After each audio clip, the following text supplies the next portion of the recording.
Olá, irmãos Lar Maria Cecília, sejam bem-vindos a mais um vídeo do nosso canal. A nossa leitura será feita da Fonte Viva, o item 21, Maioridade. Maioridade. O menor abençoado pelo maior. Em todas as atividades da vida, há quem alcance a maioridade natural entre seus parentes, companheiros ou contemporâneos. Há quem se faz maior na experiência física, no conhecimento, na virtude ou na competência. De modo geral, contudo, aquele que se vê guindado a qualquer nível de superioridade costuma valer-se da situação para esquecer seu débito para com o espírito comum. Muitas vezes, quem atinge a maioridade financeira torna-se avarento. Quem encontra o destaque científico faz-se vaidoso. E quem se vê na galeria do poder abraça o orgulho vão. A lei da vida, porém, não recomenda o exclusivismo e a separatividade. Segundo os princípios divinos, todo progresso legítimo se converte em bênçãos para a coletividade inteira. A própria natureza oferece lições sublimes nesse sentido. Cresce a árvore para a frutificação, cresce a fonte para benefício do solo. Se cresceste em experiência ou em elevação de qualquer espécie, lembra-te da comunhão fraternal com todos. O sol, com seus raios de luz, não desampara a fúrnia barrenta e não desdenha o verme. Desenvolvimento é poder. Repara como empregas as vantagens de que a tua existência foi acrescentada. O espírito mais alto de quantos já se manifestaram na Terra aceitou o sacrifício supremo a fim de auxiliar a todos sem condições. Não te esqueças de que, segundo o estatuto divino, o menor é abençoado pelo maior.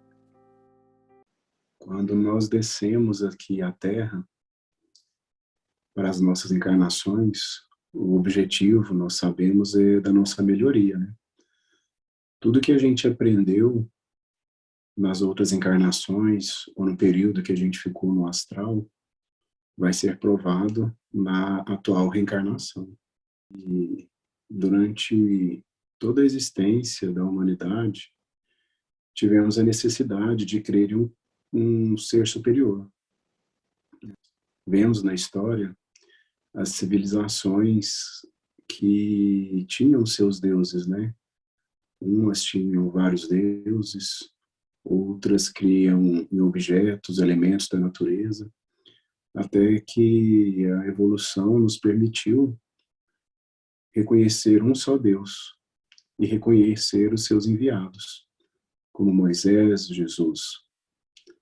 E graças a esses enviados, começamos a ter uma condição de entender de uma forma melhor os nossos objetivos aqui na Terra, né?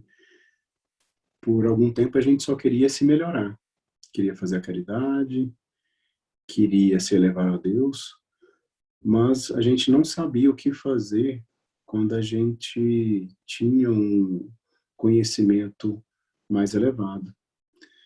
E essa falta de saber o que fazer começou a gerar grupos que se achavam superiores a outras pessoas. Assim como os romanos, que se achavam seres superiores às outras raças, por outros países, outros povos, também havia isso.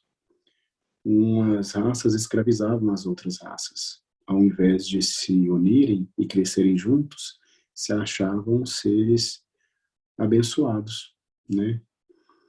E com o advento do Espiritismo, e principalmente com a descida à nossa terra pelo nosso Mestre Jesus, começamos a ter esse pontapé de enxergar os irmãos como iguais.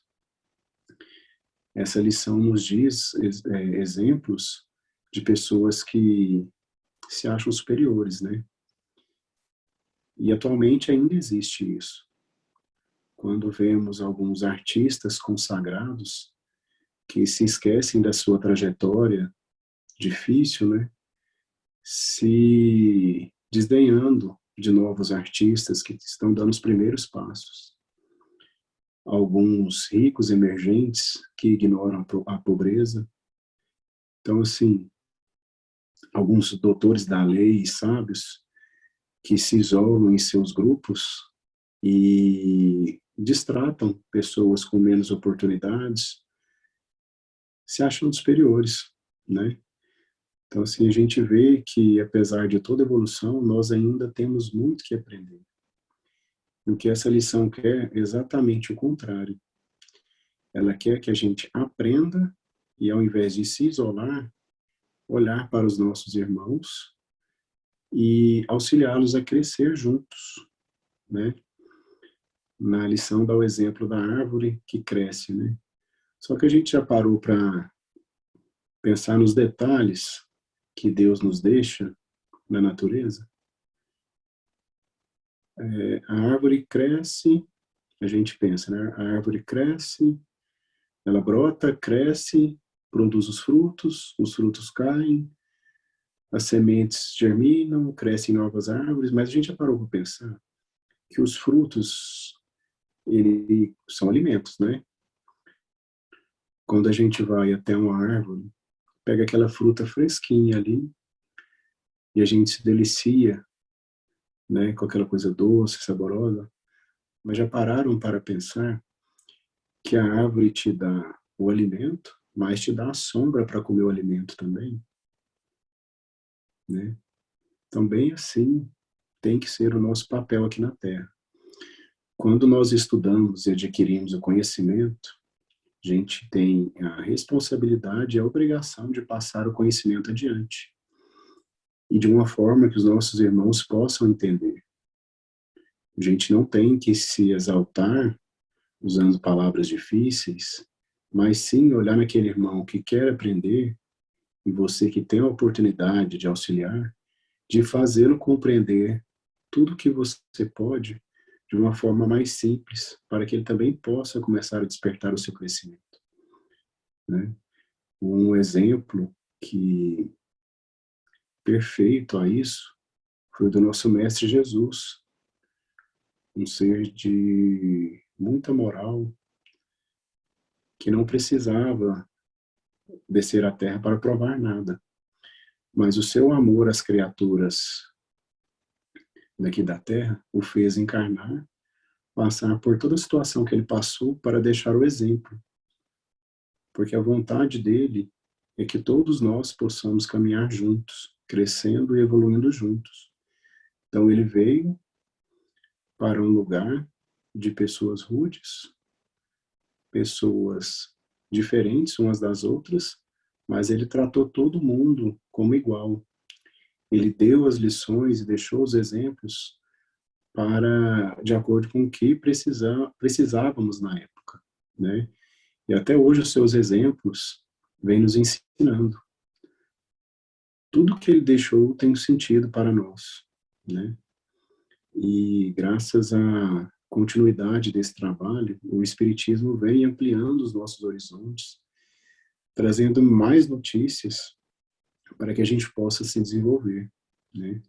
E de acordo com o que nós vamos aprendendo e vamos vendo novas ideias, surge então a possibilidade de ampliar os nossos horizontes pelo conhecimento, pela nossa moral.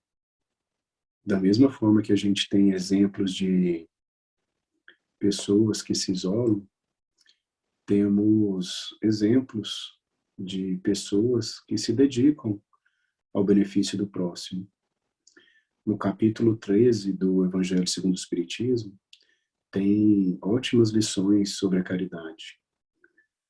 Tem uma lição que se chama O Óbolo da Viúva, que mostra que, mesmo quando a gente está numa situação difícil, a gente pode ajudar alguém, né? Lá tem uma abordagem bem interessante, vale a pena a gente estudar. E nos estudos que vamos fazendo durante a vida, junto com o conhecimento, nós também adquirimos responsabilidade. Essa responsabilidade é de passar, como eu já disse, conhecimento para frente, de uma forma que todos possam entender, mas de também da nossa mudança interior, do que a gente vai fazer com esse conhecimento, né? Eu vou dar um exemplo dentro da doutrina espírita. Claro que todas as doutrinas têm seus exemplos, têm as suas particularidades, mas eu vou dar um exemplo da que eu participo. Às vezes, uma pessoa que começa a estudar o Espiritismo, começa pelas obras básicas do Kardec, começa a ler livros de estudo, romances, e vê que é uma coisa muito interessante, que há muito a ser estudado. Mas logo a pessoa começa a despertar aquela vontade de desenvolver a mediunidade, né? Que é algo comum a todos os seres, né? Só que a pessoa, ela não vê lá na frente o que ela vai fazer com essa mediunidade. Qual que é o objetivo dela?